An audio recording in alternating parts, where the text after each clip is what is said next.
Hi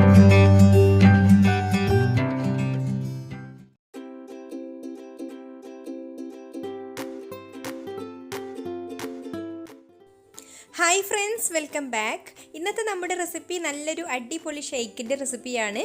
ഫ്രൂട്ട്സും വെജിറ്റബിൾസും ഒക്കെ ചേർന്നിട്ടുള്ള നല്ലൊരു ഷെയ്ക്കാണിത്. ഇതിൽ നിന്ന് നമുക്ക് ആവശ്യമായിട്ടുള്ളതൊക്കെ കിട്ടുകയും ചെയ്യും, പിന്നെ കഴിക്കാനും നല്ല ടേസ്റ്റ് ഉണ്ട്. അപ്പോൾ നമുക്ക് എങ്ങനെയാണിത് തയ്യാറാക്കാമെന്നൊന്ന് കണ്ടു നോക്കാം. അപ്പോൾ ഇത് തയ്യാറാക്കാൻ വേണ്ടിയിട്ട് ഞാനിവിടെ ഒരു ജ്യൂസിങ് ജാർ എടുത്തിട്ടുണ്ട്. അതിലേക്ക് ഇതുപോലെ കട്ട് ചെയ്തെടുത്തിട്ടുള്ള ഒരു കക്കരിക്കയുടെ പകുതിയാണ് കേട്ടോ കട്ട് ചെയ്തെടുത്തിട്ടുള്ളത്.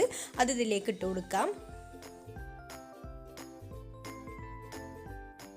ഇനി ഇതിലേക്ക് വേവിച്ച് വെച്ചിട്ടുള്ള ക്യാരറ്റ് ഇട്ട് കൊടുക്കാം. ക്യാരറ്റ് ഇതുപോലെ ചെറിയ പീസാക്കിയിട്ട് വെള്ളം ഒഴിച്ചിട്ട് നന്നായിട്ടൊന്ന് വേവിച്ചെടുത്തിട്ടുള്ളതാണ്. ഇനി നമുക്കിതിലേക്ക് ഒരു ചിക്കു, നന്നായിട്ട് പഴുത്തിട്ടുള്ള ഒരു ചിക്കു, തൊലിയും കുരുവൊക്കെ കളഞ്ഞ് ഇതിലേക്ക് ഇട്ട് കൊടുക്കാം. പിന്നെ ഇതിലേക്ക് ഇതുപോലെ നന്നായിട്ട് പഴുത്തിട്ടുള്ള പപ്പായ ഇട്ട് കൊടുക്കാം.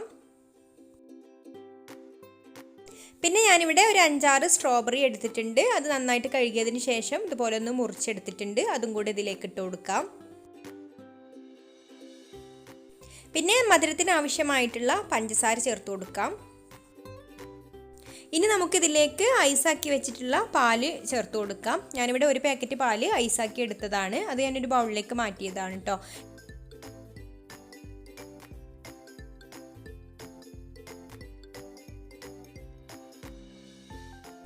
ഇനി ജാറ് അടച്ചു വെച്ചിട്ട് നന്നായിട്ടൊന്ന് ബ്ലെൻഡ് ചെയ്തെടുക്കണം.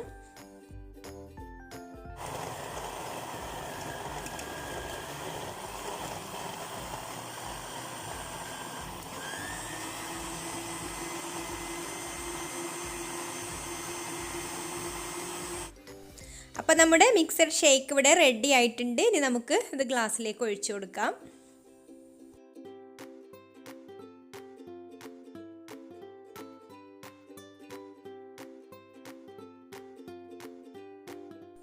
ഇനി ഇതിൻ്റെ മുകളിലായിട്ട് ഞാനിവിടെ കുറച്ച് നട്ട്സ് ഇട്ട് കൊടുക്കുന്നുണ്ട്. അണ്ടിപ്പരിപ്പും ബദാമും ഇതുപോലെ ചെറുതായിട്ടൊന്ന് മുറിച്ചെടുത്തത് ഇട്ട് കൊടുക്കുന്നുണ്ട്.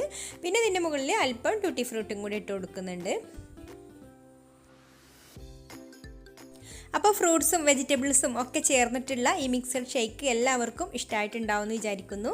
ഇഷ്ടമായിട്ടുണ്ടെങ്കിൽ ലൈക്ക് ചെയ്യാനും ഷെയർ ചെയ്യാനും മറക്കരുത്. അതുപോലെ നിങ്ങളുടെ അഭിപ്രായങ്ങളൊക്കെ കമൻറ്റ് ചെയ്യുക. പിന്നെ എൻ്റെ ചാനൽ സബ്സ്ക്രൈബ് ചെയ്തിട്ടില്ലാത്തവരാണെങ്കിൽ ഒന്ന് സബ്സ്ക്രൈബും കൂടെ ചെയ്ത് സപ്പോർട്ട് ചെയ്യണം കേട്ടോ. അപ്പോൾ ഇനി മറ്റൊരു നല്ല റെസിപ്പിയുമായിട്ട് അടുത്ത വീഡിയോയിൽ കാണാം. താങ്ക്